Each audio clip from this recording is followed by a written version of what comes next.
What's going on YouTube? Graylan Stewart here with another video. I'm an entrepreneur and a virtual wholesaler, and my channel is all about telling you the truth about wholesaling, how we do it in our everyday business, and what some of the gurus may not tell you because all they're focused on is their coaching programs and their courses. So I'm here just to tell you the truth, and today's video I'm going to talk about how you find the right title company or title companies in the markets that you choose to go into. Okay, so I've said this in other videos. I started in September of 2018, and I started out virtual wholesaling from the get-go because of the way my situation was. I was living in two different states, so that was the way that I had to start it from the get-go. So I got really good at that fast because that's the only way I ever did it. So anyways, whenever I was searching out title companies, when I first started, within a week or so, I went to a local meetup that I found because I started in the market that I lived in, and I found this meetup. That's where I found my first 18 cash buyers, which I've talked about in other videos as well. But I also, was talking to people about, title companies, and there was a lot of them. I was surprised, because I thought, listening to the gurus, like, oh, hardly any title companies know what assignments are and know how to do this. But that's not really true. It is true in the big picture, I guess, when you consider how many title companies are in each major metro. There's probably, several dozen different title companies in a major metro area. And it is true, there's probably only a true handful that really know what wholesaling is and how to navigate through the entire wholesaling process. So anyway, I got names and phone numbers of probably 4 or 5 different companies to seek out, just from other investors that have done deals here and there. And basically, I just sought out those people. So this meetup was on a Saturday night, I believe. It might have been a Friday night, but either way, so first thing Monday morning, I seeked out a couple of them, and really the way I chose them, because these were supposedly 4 or 5 different companies that already knew what wholesaling was. They knew what an assignment contract was. They knew the importance of the buyer and seller not necessarily knowing each other or whatever. So I talked to a couple of them closer to where I lived, because I figured, well, if I want to do business with someone, I want to kind of do it in the exact town that I live in, not just in the major metro area. So that's the couple that I spoke to first. So, and I didn't pick up the phone.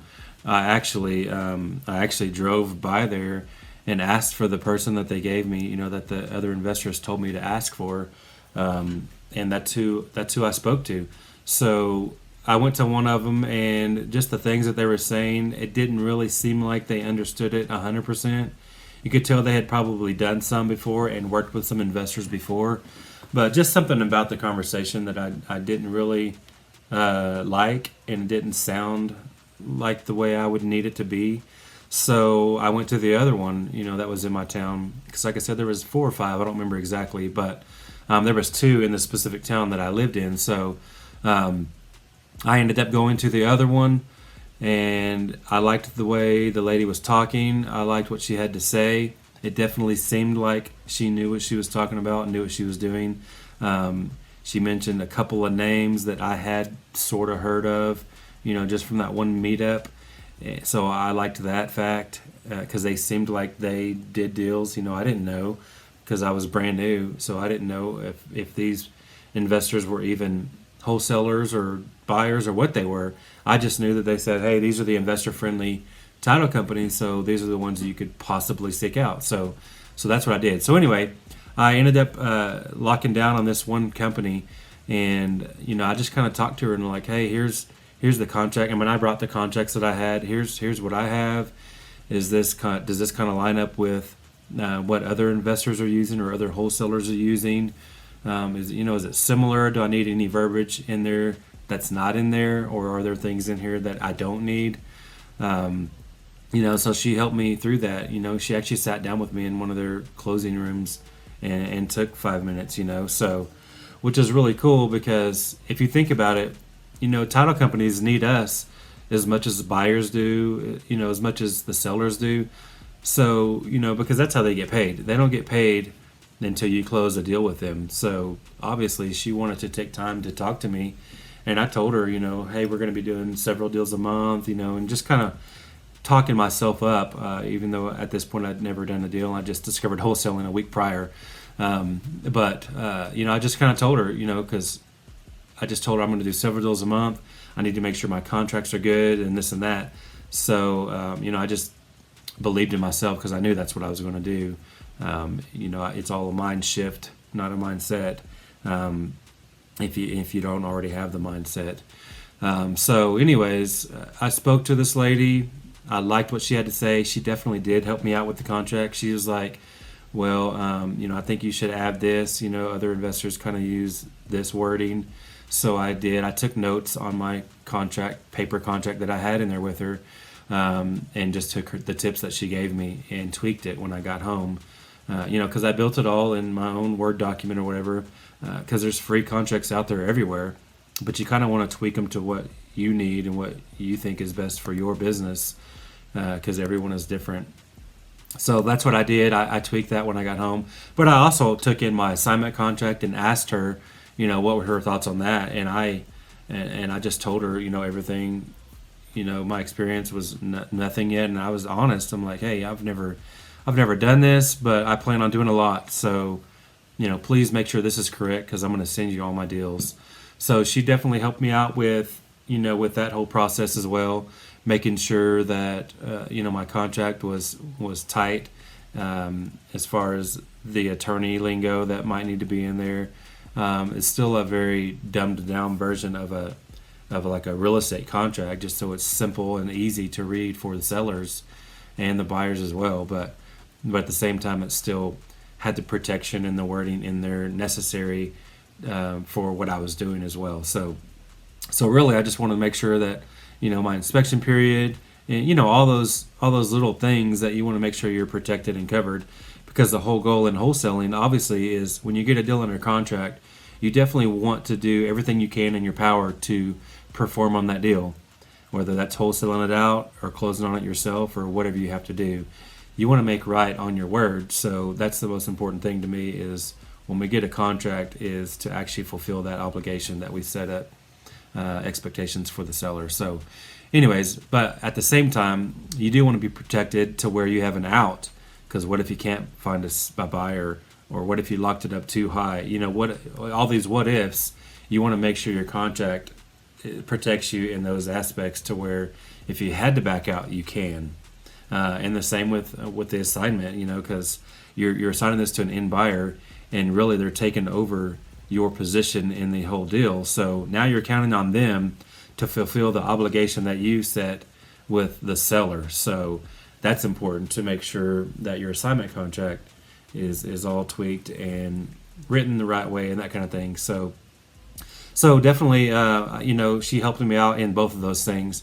And today we use completely different contracts and assignment contracts because we're at scale now. So I actually paid, thousands and thousands of dollars to attorneys to make sure that these are airtight now. But initially, I did my first several $100,000 with these original contracts that this closer at the title company helped me with, and they work fine, and they would still work today. I just was getting bigger and more scaled and own a lot of properties now, and I just need to protect myself even more now, because it means more now as far as where I'm at today. But so if you're needing contracts, definitely just find them. There's free contracts out there everywhere. You could Google it. All the big wholesaling like Facebook groups and all those different things, they all have a file section that you could go get free contracts and just tweak them and change them to your liking, to what you think is right for your business. But definitely seek out local investors in your community and ask them who they use, and then go to that title company, seek out the actual closer or the escrow officer at the title company and ask them, hey, do you think I should change this in any way? Some of them may not give their 2 cents to you, but a lot of them will, because they want your business, because you're one other way that they can make money. So if you bring them deals, then obviously they're going to want to help you, and it's in their best interest to do that. It's an aligned interest. You're kind of both working for the same goal, both want to make money. So that's what I would do. How you find the right title company is exactly that.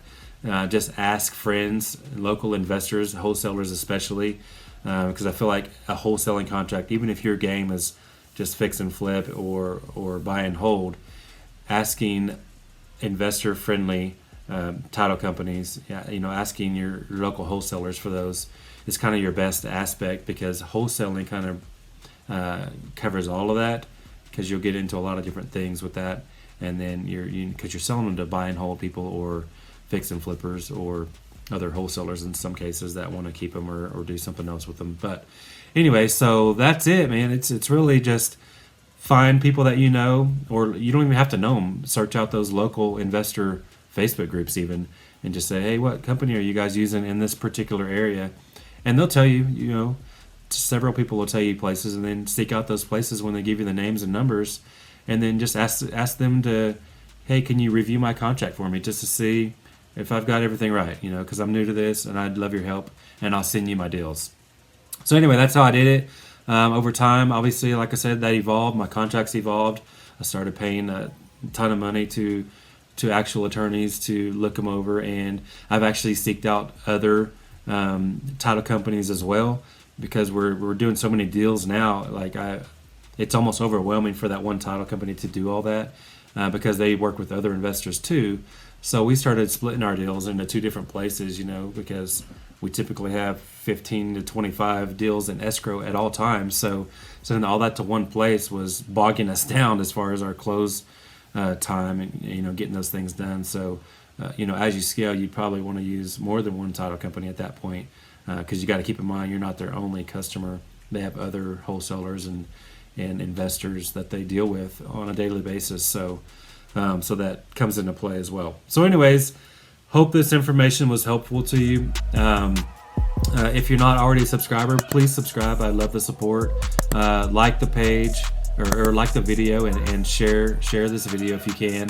And give me a comment, tell me, how you found your first title company, or if you're having trouble looking for one, drop me a comment. I'd love to reply to you and interact with you for sure. So I appreciate your time. Thanks for watching. Please stay tuned for future videos. We upload a couple times a week. So see you later for now. Thanks a lot.